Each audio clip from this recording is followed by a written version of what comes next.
The sun blazed mercilessly overhead as Natalie Richardson wiped the sweat from her brow, her pencil moving swiftly across the page, capturing the way the creek's water caught the afternoon light in June of 1878.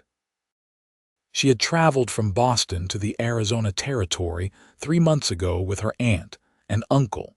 Seeking a fresh start after her father's death had left her with nothing but a small inheritance, and a talent for drawing that society deemed unsuitable for a proper young woman of 22. But here in Clifton, nestled in the rugged mountains where copper mining had brought fortune seekers and desperados alike, nobody seemed to care much about propriety, and Natalie found herself breathing freely for the first time in years.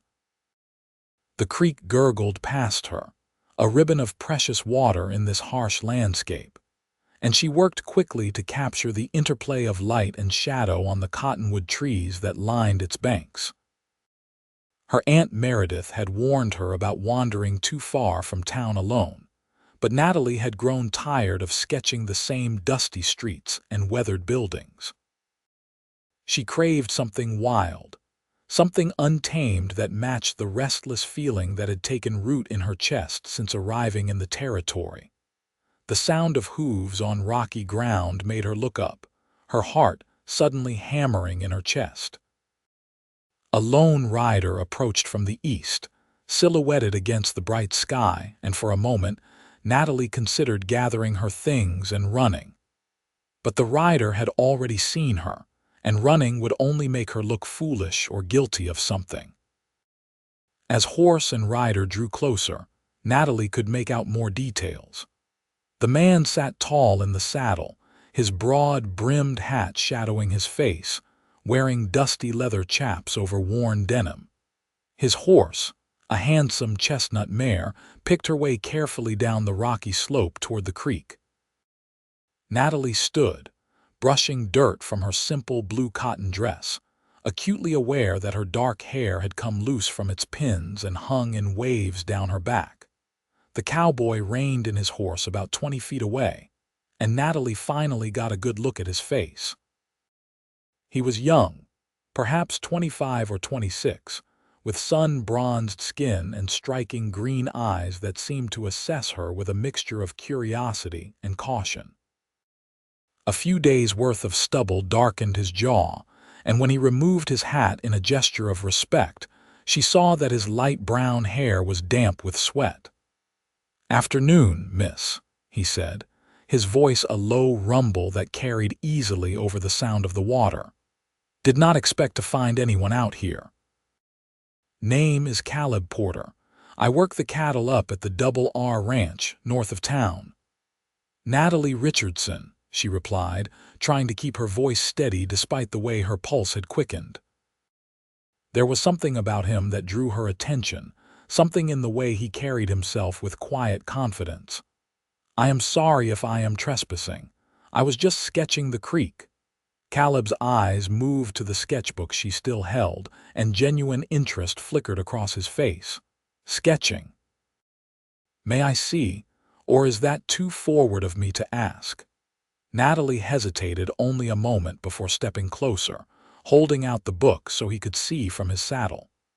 His eyes widened as he took in the detailed rendering of the creek scene, and she found herself studying his reaction more than her own work.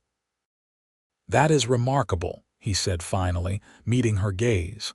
"You have got real talent, Miss Richardson. I have never seen anything quite like it."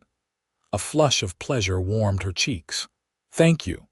Back in Boston, my drawing was considered an amusing hobby at best. Here, I feel like I can finally breathe and create something real." Caleb swung down from his horse, and Natalie realized he was tall, well over 6 feet, with broad shoulders and the lean, muscular build of someone who worked hard for a living. He led his mare to the creek to drink, then turned back to Natalie with a thoughtful expression. "Boston is a long way from Clifton. What brought you to the Arizona Territory?" "Family circumstances," Natalie said carefully. not quite ready to share the full story of her father's gambling debts and the creditors who had taken everything. My aunt and uncle run the boarding house in town. They offered me a home, and I wanted to see something of the West before settling into whatever life has planned for me. And what do you think so far? Caleb asked, moving closer to look at her other sketches as she flipped through the pages. Does the West live up to your expectations? Natalie considered the question, watching him study her drawings of the mining operation, the Mexican families who lived in the canyon, the weathered faces of the men who frequented her uncle's establishment. It is harsher than I imagined, but also more beautiful. There is an honesty here that I never found back east. People say what they mean. Most of the time, Caleb agreed, a hint of amusement in his voice. Though the West has its share of liars and thieves, same as anywhere, you have to be careful, especially a woman alone. I can take care of myself, Natalie said, lifting her chin slightly. Caleb's expression grew serious. I do not doubt that, Miss Richardson, but taking care of yourself and being prepared for the dangers out here are two different things. Apache raids are not as common as they once were, but they still happen. And there are men in these parts who would not think twice about taking advantage of a woman they found alone by a creek. The warning sent a chill down her spine despite the heat. I will be more careful, she promised, meaning it. They stood in comfortable silence for a moment, the only sounds the creek and the occasional stamp of Caleb's horse. Then he glanced up at the sun, gauging the time. I should be getting back to the ranch. Boss sent me to check on some strays that wandered down this way. But I wonder if you would allow me to see you again, Miss Richardson. Maybe I could sit for one of your sketches sometime. Natalie felt her heart skip. You would want me to draw you. I think having a record of what I looked like in my youth might be nice someday, Caleb said with a slight smile that transformed his serious face. Besides, I would like to learn more about the woman brave enough to sit by a creek alone, drawing pictures in the middle of the Arizona territory. I come here most afternoons, Natalie heard herself say. When the light is good.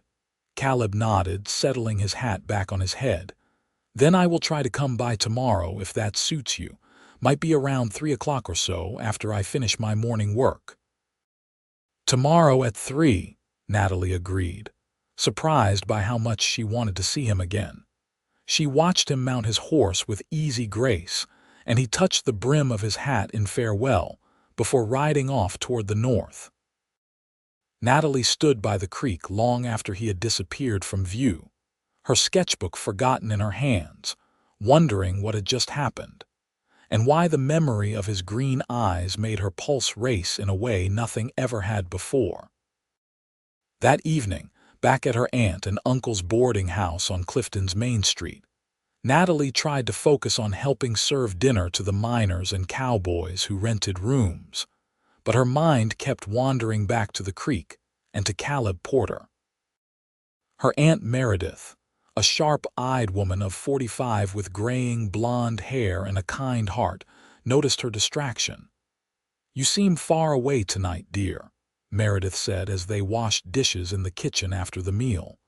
Did something happen on your walk today? Natalie debated keeping the encounter to herself, but she had never been good at hiding things from her aunt. I met a cowboy by the creek. His name is Caleb Porter. He works at the Double R Ranch. Meredith's eyebrows rose. Arthur Reynolds spread. That is a respectable operation. Reynolds is a fair man, treats his workers well. What was this cowboy doing by the creek, looking for strays? We talked for a few minutes. He liked my drawings. Natalie kept her voice casual, but Meredith knew her too well. And will you see him again? He said he might come by the creek tomorrow. He wants me to sketch him.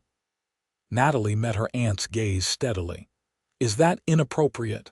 Meredith dried her hands on her apron, considering. In Boston, having an unchaperoned meeting with a man would be scandalous. Out here, things are different. We do not have the same social rules, cannot afford them really. But Natalie, you must be careful. Not all men have honorable intentions, even the ones who seem polite.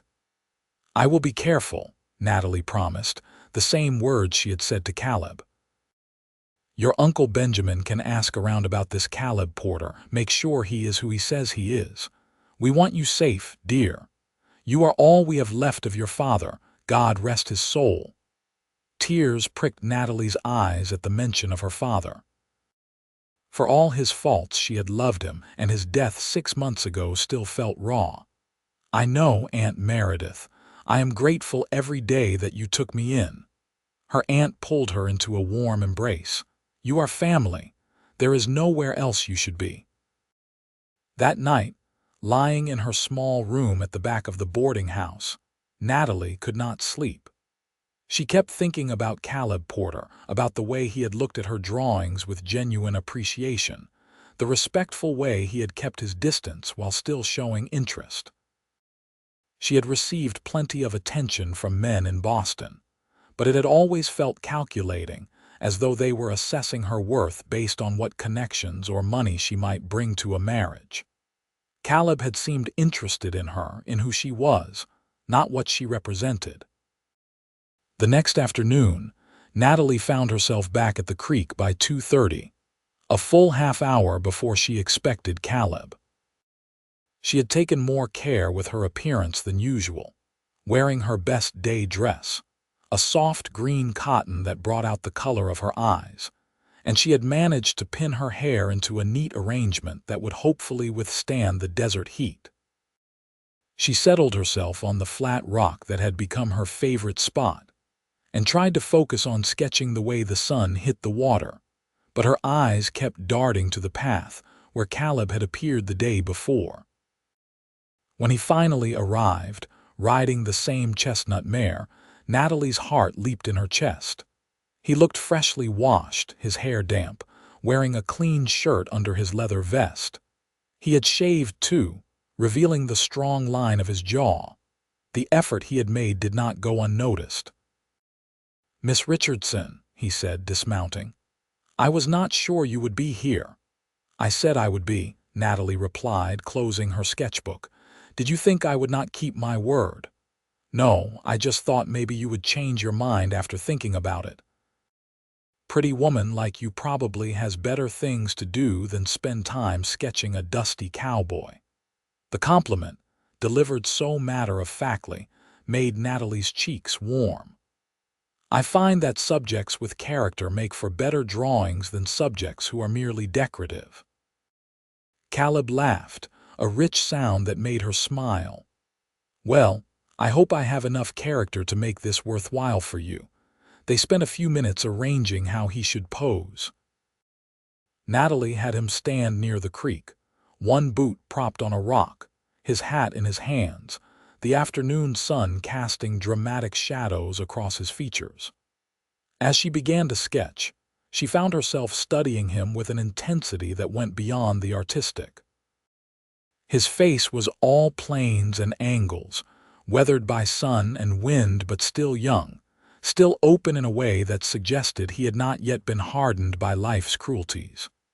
His hands, large and calloused, spoke of hard work. There was a scar on his left forearm, visible where he had rolled up his sleeves, and Natalie found herself wondering about its origin. How long have you been working at the double R? She asked as her pencil moved across the page. About 3 years now. I came out from Texas after my parents died of fever. My younger sister went to live with our aunt in San Antonio, but I wanted to make my own way. Heard there was work in the Arizona territory, so I came west. Do you miss Texas? Caleb considered the question. Sometimes. I miss my sister something fierce. But Texas got crowded, at least the parts I knew. Out here, there is room to breathe, room to think. I like the mountains, the way the land changes colors at sunset. Never had that back home. What do you want to do with your life? Natalie asked, genuinely curious. Do you want to work cattle forever? I am saving my money, Caleb said. Mr. Reynolds pays fair wages and I do not spend much. In a few years, I hope to buy my own land, run my own small operation. Nothing huge, just enough to make a decent living. Maybe have a family someday. The way he said the last part, almost shyly, made Natalie glance up from her drawing. Their eyes met, and something passed between them, an understanding or recognition that made the air feel charged. "What about you?" Caleb asked, his voice softer. "What do you want, Natalie?" The use of her first name felt intimate, and she did not correct him. "I want to really draw, not just as a hobby, but as something meaningful. I want to capture the West, the reality of it, not the romanticized version people back east imagine. And I want to feel like I belong somewhere, like I have found my place in the world. Do you think you might find that here, in Clifton?" "I am starting to think I might," Natalie admitted, her pencil moving again. "The landscape challenges me. The people here have lived real lives, faced real hardships. There is a truth here that I want to capture." They talked for over an hour while Natalie worked on her sketch. Caleb told her about life on the ranch, the hard work of cattle drives, the satisfaction of a job well done. He spoke about his horse, whose name was Copper, and how he had trained her himself. He talked about the other cowboys he worked with, some good men and some rougher characters, and about Mr. Reynolds, who he respected deeply. In turn, Natalie found herself opening up about her life in Boston, her father's love of cards and the debts that had destroyed them, her mother's death from consumption when Natalie was 12. She told him about the relief she had felt leaving Boston behind, despite the grief of losing her father, because it meant escaping the suffocating expectations of her former social circle. When the sun began its descent toward the western mountains, painting the sky in shades of orange and pink, Natalie finally set down her pencil. "It is finished," she said. "Would you like to see?" Caleb came to stand beside her, close enough that she could smell the clean scent of soap and leather. When he looked at the drawing, his breath caught. Natalie had captured him in a moment of unguarded contemplation, his gaze fixed on something in the distance, his expression thoughtful. The play of light and shadow gave depth to his features, and somehow she had managed to convey not just what he looked like but something of who he was. "That is incredible," Caleb said quietly. "You made me look better than I am." "No, I drew what I saw," Natalie corrected. "You just do not see yourself clearly." He turned to look at her, and she realized how close they were standing. His eyes searched her face, and for a moment she thought he might kiss her. Her heart raced at the possibility, but instead he stepped back, respecting the boundaries of their newborn acquaintance. "May I see you again tomorrow?" he asked. "I know I am being forward, but I feel like I could talk to you for hours and never run out of things to say." "I feel the same way," Natalie admitted. "Yes, come tomorrow if you can." As Caleb mounted Copper and prepared to leave, he paused. "Thank you for today, Natalie. It has been the best afternoon I have had in longer than I can remember." "For me too," she said softly. She watched him ride away, the sketch of him still open on her lap, and knew with absolute certainty that something important had just begun. Over the following weeks, Natalie and Caleb met by the creek nearly every afternoon. Natalie produced sketch after sketch, capturing Caleb in various poses and situations. She drew him watering Copper, mending a piece of tack, simply sitting on a rock looking at the mountains. Each drawing seemed to reveal something new about him, and Caleb joked that she was creating a complete record of his existence. But the drawings were almost secondary to the time they spent together. They talked about everything and nothing, sharing dreams and fears, discussing books they had read and places they hoped to see. Caleb brought her wildflowers he found on the range, and Natalie taught him about art and composition. They laughed together often, and sometimes they sat in comfortable silence, simply enjoying each other's presence. Benjamin, Natalie's uncle, had indeed asked around about Caleb and reported back that he was well regarded in Clifton, known for being honest and hardworking. This eased Meredith's concerns somewhat, though she still reminded Natalie to be careful. One afternoon in late July, Caleb arrived at the creek looking troubled. Natalie set down her sketchbook immediately. "What is wrong?" she asked. Caleb dismounted and came to sit beside her on the flat rock. "Mr. Reynolds called all the hands together this morning. There have been reports of rustlers working in the area, hitting ranches north of here. He is worried they might target the Double R next. We are going to have to ride patrol at night for the next few weeks, keep watch over the herds." "Is it dangerous?" Natalie could not keep the worry from her voice. "It can be. Rustlers are not usually looking for a fight, but if they are cornered, they will shoot. I will be careful, but it means I might not be able to come see you as regularly." The thought of not seeing Caleb every day filled Natalie with a sense of loss that surprised her with its intensity. Over the past month, these afternoon meetings had become the center of her days, the thing she looked forward to most. "I understand," she said. "Your work has to come first." Caleb reached out and took her hand, the first time he had done so, and the contact sent warmth flooding through her. "Natalie, I need to tell you something. I know we have not known each other long, but these past weeks have meant everything to me. When I am not with you, I am thinking about you. You have become the most important person in my life." Natalie's breath caught. "You have become that for me too." "I do not have much to offer right now," Caleb continued, his thumb gently stroking the back of her hand. "I am just a cowboy with some savings and a lot of dreams. But I am falling in love with you, and I needed you to know that before I ride out on this patrol, just in case something happens." "Do not say that," Natalie said fiercely. "Nothing is going to happen. You are going to be careful, and you are going to come back to me." She took a deep breath, gathering her courage.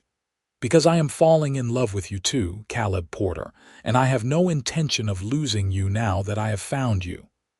The smile that broke across Caleb's face was like the sun emerging from clouds.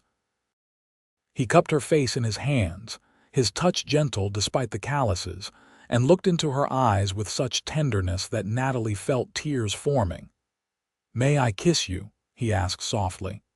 "Yes," she whispered. His lips met hers in a kiss that was sweet and careful and full of promise. Natalie's hands came up to rest on his chest, feeling the steady beat of his heart beneath her palms.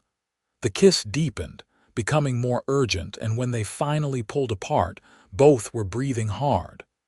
"I will come back to you," Caleb promised. "Nothing could keep me away." For the next 2 weeks, Natalie only saw Caleb sporadically. He would ride into town in the early mornings, exhausted from night patrol, just to see her for a few minutes before catching a few hours of sleep. These brief encounters were precious, stolen moments where they would hold hands and talk quietly, sometimes sharing a kiss before he had to leave again. Natalie tried to fill her days with drawing, helping her aunt and uncle, and exploring the town, but everything felt empty without Caleb. She had not realized how quickly he had become essential to her happiness, and his absence left a hollow feeling in her chest. The rustlers were finally caught in early August, cornered by a combined force from several ranches. There was a brief gunfight, and 2 of the thieves were killed while the others surrendered. Caleb came to the boarding house the next morning, dusty and exhausted but unharmed, and Natalie flew into his arms in front of half the residents, propriety forgotten. "You are safe," she breathed against his chest. "I told you I would come back," he said, holding her tight. That evening, Caleb formally asked Benjamin and Meredith for permission to court Natalie. They gave their blessing readily, having seen how happy the young cowboy made their niece. From that moment on, Caleb and Natalie's relationship became official, and he was welcomed at the boarding house for dinner several times a week. As summer turned to fall, their love deepened. They talked about the future openly now, making plans. Caleb showed Natalie the land he hoped to buy someday, a beautiful stretch of valley with good grass and water rights, about 10 miles north of Clifton. Natalie showed him her growing portfolio of drawings, including the many sketches she had made of him, and they talked about how she might be able to sell her work, perhaps to newspapers or magazines back east that wanted authentic images of the West. One October evening, as they sat on the porch of the boarding house watching the sun set over the mountains, Caleb took Natalie's hand. "I have been thinking," he began, and Natalie heard the nervousness in his voice. "I know we have only known each other 4 months, and that is not very long. But out here, people do not always have the luxury of long courtships. Life is uncertain, and when you find something good, something real, you hold on to it." He slipped off the porch and dropped to one knee, pulling a small box from his pocket. Inside was a simple gold band with a small but perfect sapphire. "Natalie Richardson, you are the most remarkable woman I have ever met. You are talented and brave and kind, and you see the world in a way that makes me want to be better. I love you more than I thought it was possible to love anyone. Will you marry me?" Tears streamed down Natalie's face as she nodded. "Yes, yes, absolutely yes." Caleb slipped the ring onto her finger and stood, pulling her into his arms and kissing her deeply. From inside the boarding house came the sound of cheering. Apparently her aunt and uncle had been watching through the window. They were married in November of 1878, in a simple ceremony at Clifton's small church. Natalie wore a dress of cream-colored silk that Meredith helped her sew, and she carried desert wildflowers that Caleb had ridden out to gather that morning.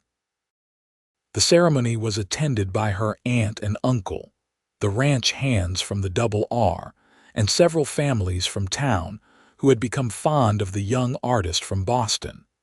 Mr. Reynolds surprised them with a generous wedding gift. He gave Caleb a piece of land adjacent to the ranch, 20 acres with good water, and offered to help him get started with a small herd of cattle. It was not the exact parcel Caleb had shown Natalie, but it was better, with a small cabin already built on it that just needed some repair.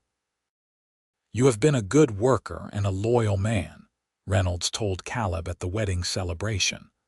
"I would rather have you as a neighbor than lose you entirely. This way you can build your own spread while still helping out at the Double R when needed." Caleb was so moved he could barely speak. "Sir, I do not know how to thank you.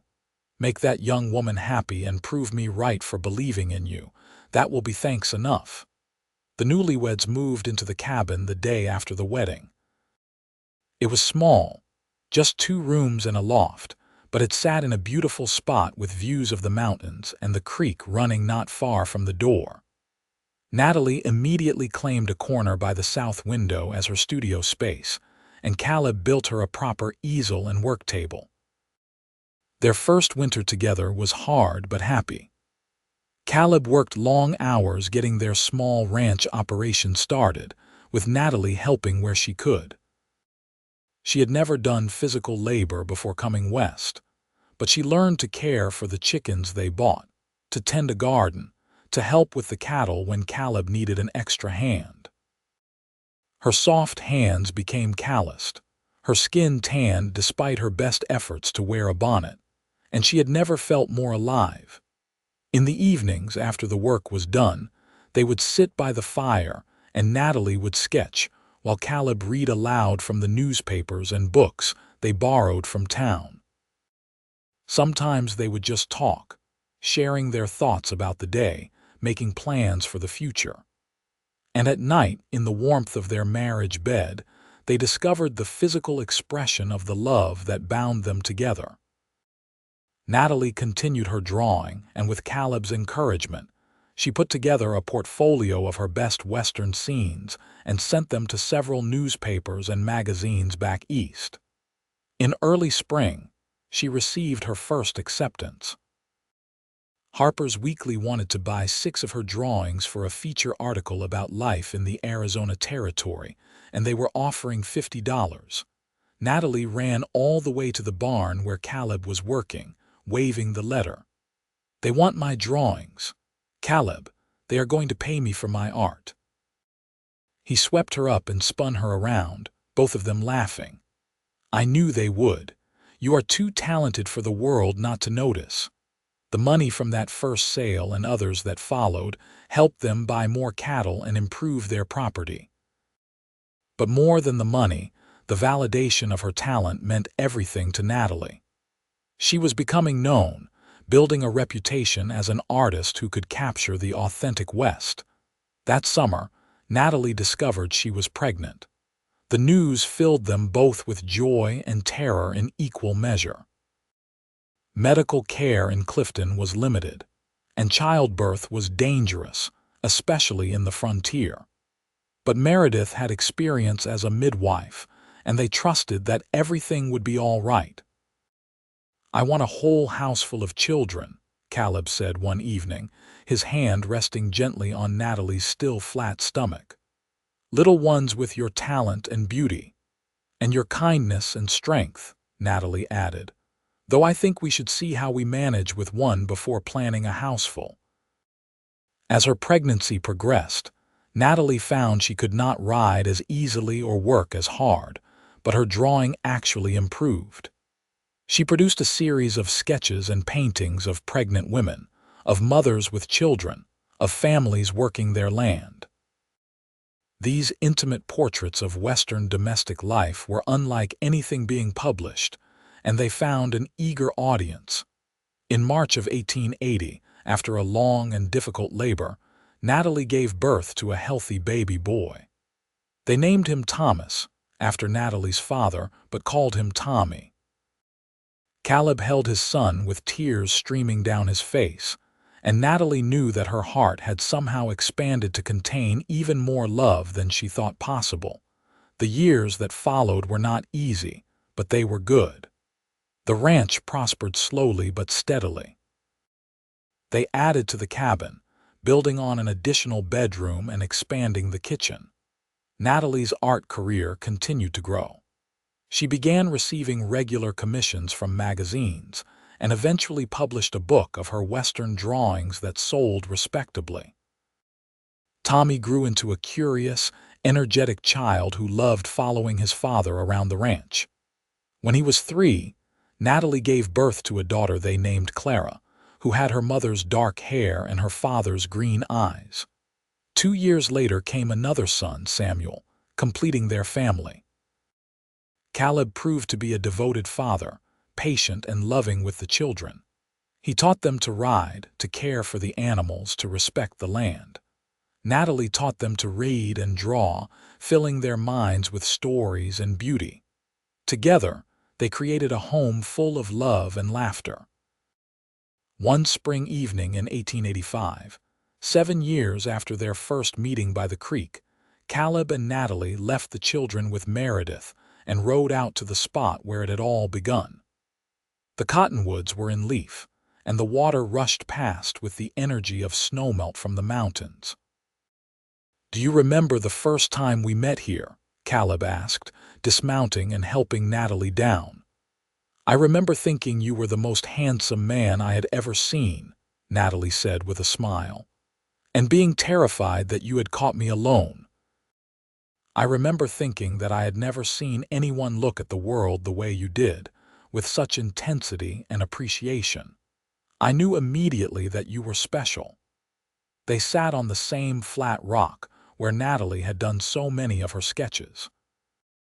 Caleb pulled her close and she leaned against his chest, listening to the steady beat of his heart. "Are you happy?" he asked. "Really happy? I know this life is harder than what you might have had back east." Natalie turned to look at him, cupping his face in her hands.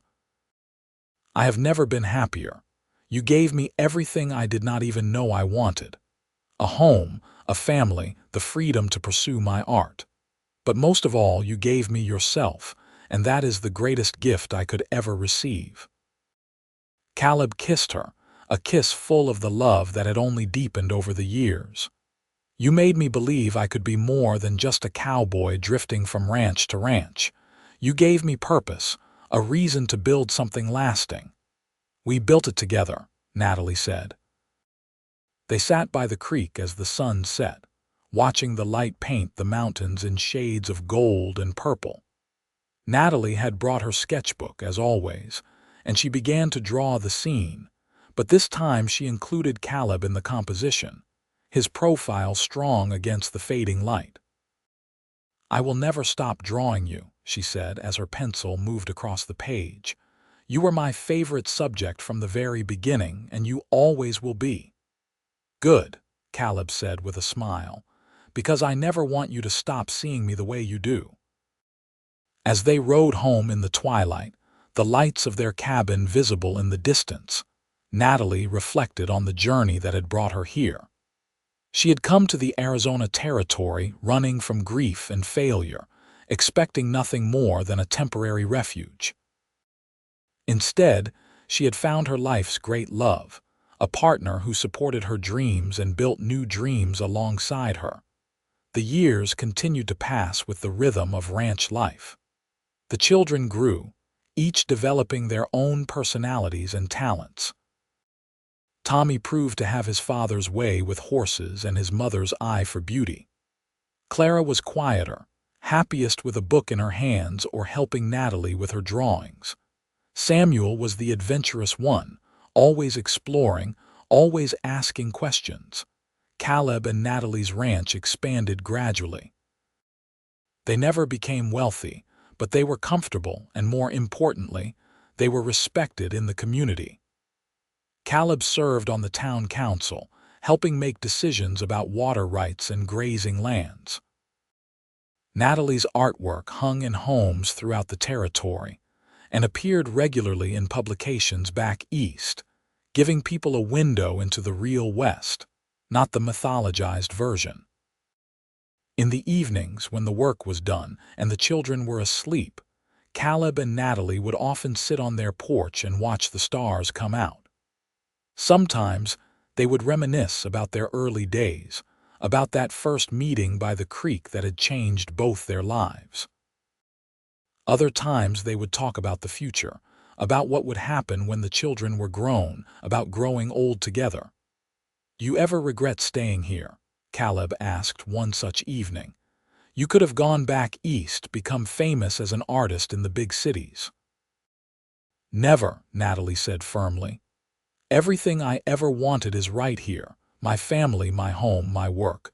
The West gave me freedom, but you gave me roots. That combination is everything."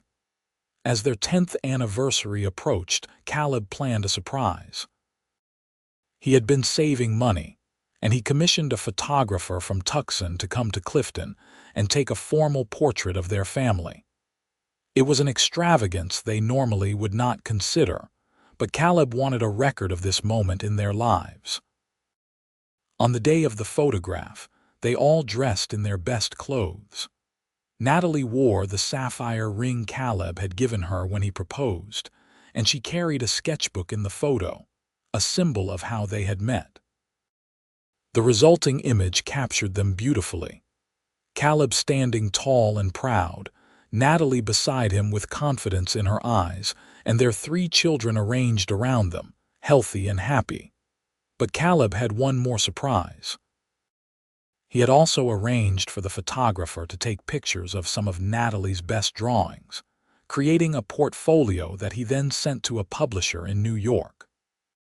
6 months later, they received word that the publisher wanted to produce a large-format book of Natalie's Western artwork, with accompanying text describing her life and experiences in the Arizona Territory. The book, published in 1889, was titled Sketches from the Frontier, An Artist's Journey West. It was a critical and commercial success, selling thousands of copies and establishing Natalie as one of the premier artists documenting Western life. The book included the very first sketch she had made of Caleb by the creek, along with dozens of others she had drawn over the years, interspersed with her portraits of families, miners, cowboys, Mexican vaqueros, and Apache people she had befriended. The success of the book brought opportunities. Museums wanted to exhibit her work, other publications wanted her drawings, and wealthy patrons commissioned portraits.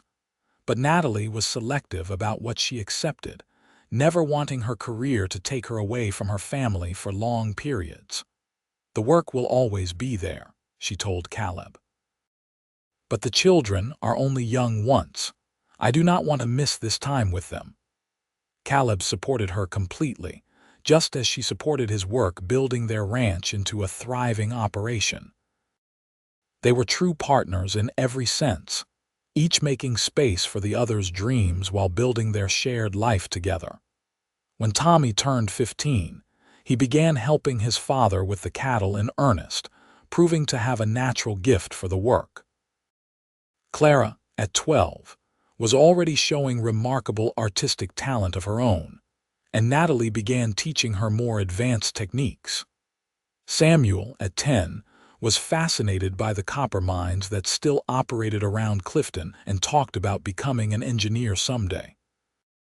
"They are going to leave us eventually," Natalie said one evening, watching her children with bittersweet pride. "Go off and live their own lives." "That is what we raised them to do," Caleb reminded her, "to be strong enough to make their own way, but they will always come home. This land, this family, it is in their blood now." As the 19th century drew to a close, Clifton changed along with the rest of the West. The railroad came through, making travel easier.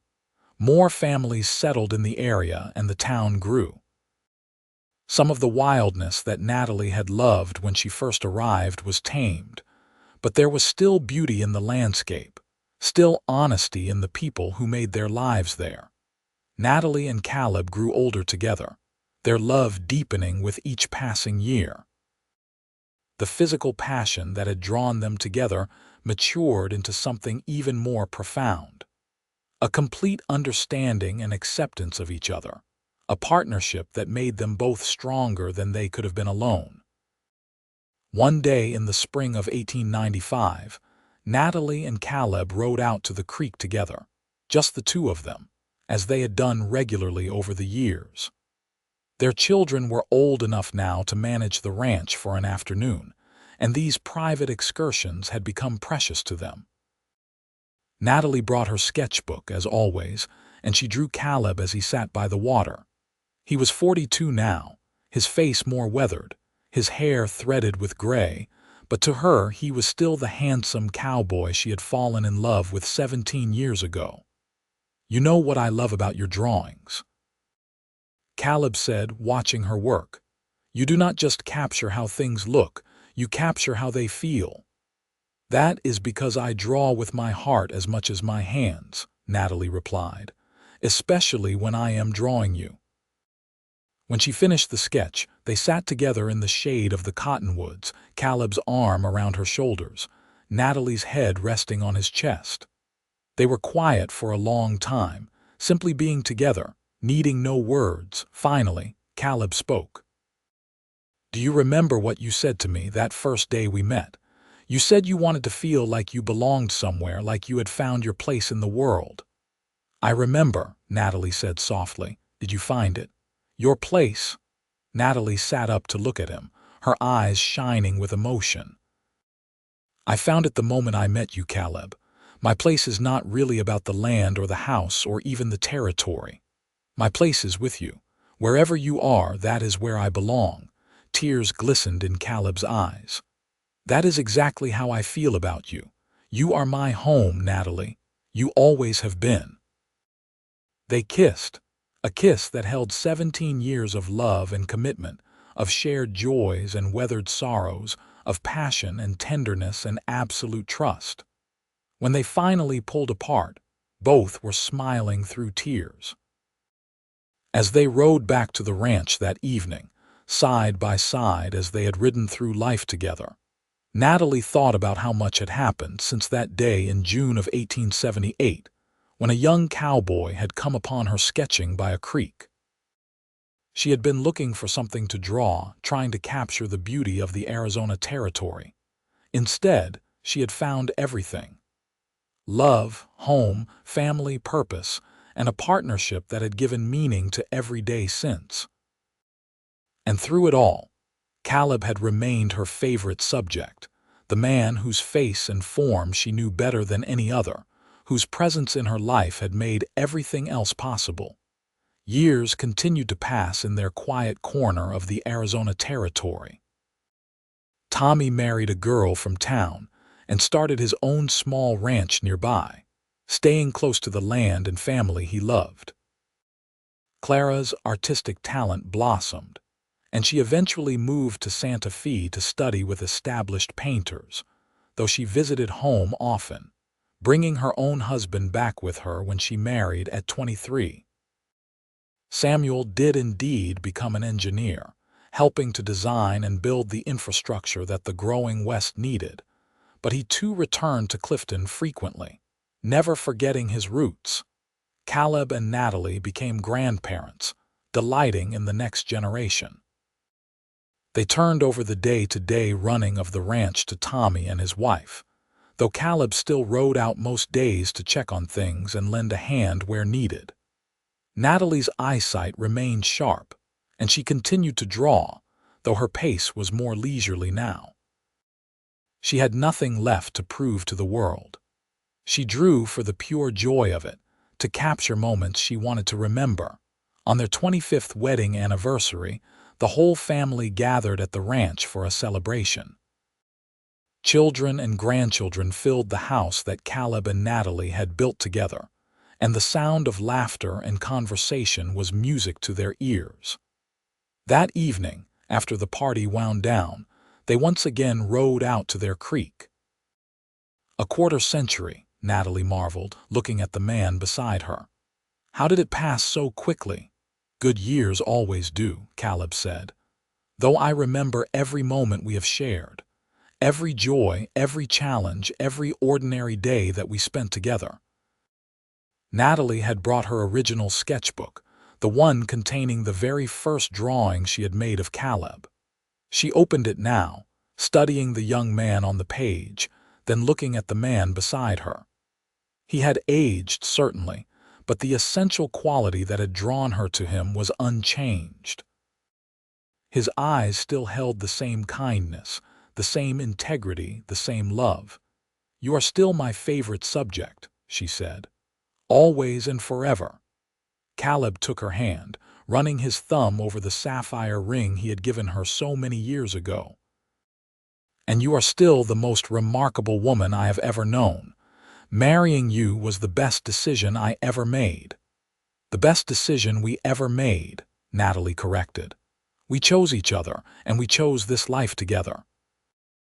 As the sun set over the mountains, painting the sky in brilliant colors, they sat together by the creek where their story had begun. They talked about the past and the future, about their children and grandchildren, about the life they had built from nothing but love and hard work and determination. When the stars began to appear, Caleb helped Natalie to her feet, and they walked hand in hand back to their horses. The ride home was peaceful, both of them content in the comfortable silence that comes from decades of shared life. That night, lying in bed together in the house they had made their own, Natalie curled against Caleb's side as she had done thousands of times before. His arm came around her automatically, holding her close. "I love you," she whispered into the darkness. "More than the day I married you, more than yesterday, more than I can express." "I love you too," Caleb replied, pressing a kiss to the top of her head. "Today, tomorrow, and every day after that." They fell asleep that way, two people who had found each other by chance and built a life together by choice, their hearts beating in rhythm, their souls intertwined in a love that had stood the test of time. The years rolled on, gentle and full. Natalie published several more books of her artwork, each one capturing different aspects of Western life. She became known not just as an artist, but as a historian of sorts, preserving in her drawings a way of life that was already beginning to change as the 20th century approached. Caleb's reputation as a fair and knowledgeable rancher grew, and younger men often sought his advice. He served on various boards and committees, always working to help the community that had given him so much. But his greatest pride was always his family, the legacy of love and strength that he and Natalie had created together. They celebrated their 30th anniversary, then their 35th. Their grandchildren began having children of their own, making Caleb and Natalie great-grandparents. Their hair turned fully gray, their steps slowed, but their love never diminished. If anything, it grew deeper still, enriched by the countless memories they had accumulated. One summer evening in 1910, when Caleb was 57 and Natalie was 54, they sat on their porch watching the sunset as they had done thousands of times before. Caleb had not been feeling well lately, but he insisted it was nothing, just the aches and pains of age. "Do you have any regrets?" Natalie asked him, taking his hand. Caleb thought about the question seriously before answering. "None. I have lived a good life with a woman I love beyond measure. I have children and grandchildren who make me proud. I have done work that mattered and tried to treat people fairly. What more could a man ask for?" "I feel the same," Natalie said. "Everything good in my life came from that day by the creek when a handsome cowboy rode up and changed my world." "I think you changed mine," Caleb corrected with a smile. They sat in comfortable silence, hands clasped, watching the day fade into night. The stars came out one by one, the same stars that had watched over them for more than 3 decades, bearing witness to their love story. Caleb lived another 8 good years after that evening, years filled with family and laughter and love. When he finally passed away in his sleep at 65, with Natalie holding his hand, he left behind a legacy of integrity and kindness that touched everyone who had known him. Natalie grieved deeply, as one would expect after losing a partner of nearly 40 years, but she also felt profound gratitude for the time they had shared. She continued to live on the ranch, surrounded by family, continuing to draw until her own eyesight finally began to fail. In her final years, Natalie often asked one of her grandchildren to take her to the creek where she had first met Caleb. She would sit on the flat rock, now worn smooth by years of water and weather, and close her eyes, remembering. She could see him still, riding up on Copper, young and handsome and full of life. She could hear his voice, feel his touch, remember the way her heart had raced the first time he smiled at her. When Natalie passed away peacefully at 72, surrounded by her children and grandchildren, she left behind not just an impressive body of artwork, but a family that embodied the values she and Caleb had held dear: love, loyalty, hard work, and integrity. Among her possessions was a wooden box containing every sketch she had ever made of Caleb. Her children donated most of her work to museums, but they kept these private drawings for the family, treasuring them as a record of their parents' love. The story of Natalie and Caleb became part of family legend, passed down through generations. The tale of how a Boston artist came west and found love with a cowboy by a creek in the Arizona Territory, how they built a life together against the backdrop of the Wild West, how their love endured through every challenge and grew stronger with each passing year. Their great-great-grandchildren still live in Arizona, some on the very land that Caleb and Natalie homesteaded. The creek still runs past what remains of the original cabin, now preserved as a family historic site. And in museums throughout the Southwest, Natalie's artwork continues to be exhibited, her talent recognized and celebrated. But perhaps the greatest legacy of Natalie Richardson and Caleb Porter is not the art or the land or the material things they left behind. It is the love they shared, a love that began with a chance meeting by a creek and grew into something that transcended time and death. They proved that love could flourish in the harshest landscape, that two people from completely different worlds could build a life together based on mutual respect and genuine affection, that a relationship built on friendship and partnership could sustain passion and romance for decades. Their story reminds us that the greatest adventures often begin with a simple moment. A woman sketching by a creek, a cowboy riding past, two lives intersecting at exactly the right moment. From such small beginnings, the greatest love stories are born. And somewhere in the Arizona mountains, where the creek still flows and the cottonwoods still grow, the memory of their love lingers, as enduring as the landscape they loved, as beautiful as the art Natalie created, as strong as the life they built together, one day at a time, one choice at a time, one moment of love at a time.